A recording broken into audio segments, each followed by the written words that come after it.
జమ్మూ కాశ్మీర్లోని నౌగాంలో పేలుడుపైన విచారం వ్యక్తం చేశారు ఆ రాష్ట్ర ఎల్జీ మనోజ్ సిన్హా. శ్రీనగర్లో భౌతిక కాయాలను సందర్శించి పుష్పాంజలి ఘటించారు. అలాగే మరణించిన పోలీసు సిబ్బంది సహా సాధారణ ప్రజలకు నివాళులర్పించారు. నిన్న రాత్రి నౌగాంలోని పోలీస్ స్టేషన్లో పేలుడు జరిగింది. ఈ ప్రమాదంలో 9 మంది మరణించగా దాదాపు 32 మందికి గాయాలైనట్లు తెలుస్తోంది.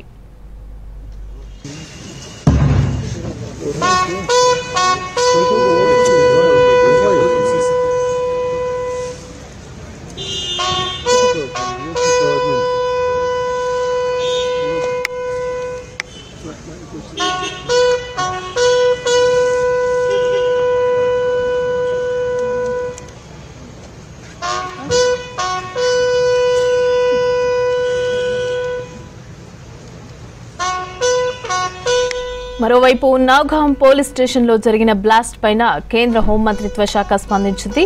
ఈ పేలుడు ఘటనలో 9 మంది ప్రాణాలు కోల్పోయారని, 27 మంది పోలీసులు, అదేవిధంగా 2 రెవెన్యూ అధికారులు, 3 పౌరులు గాయపడ్డారని తెలిపింది. పేలుడు కారణంగా పోలీస్ స్టేషన్ భవనం చుట్టుపక్కల ఉన్న కొన్ని నిర్మాణాలు తీవ్రంగా దెబ్బతిన్నట్లు చెప్పింది. ప్రమాదానికి గల కారణాలను పరిశీలిస్తున్నట్లు తెలిపింది.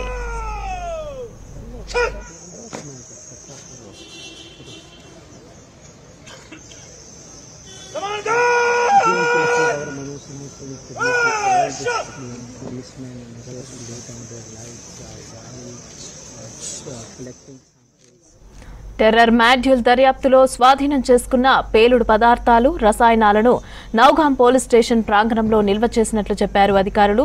దర్యాప్తులో భాగంగా పేలుడు పదార్థాల నమూనాలను సేకరిస్తున్న సమయంలో పేలుడు జరిగిందన్నారు.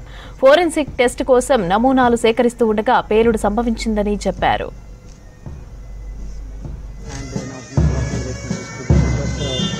There are policemen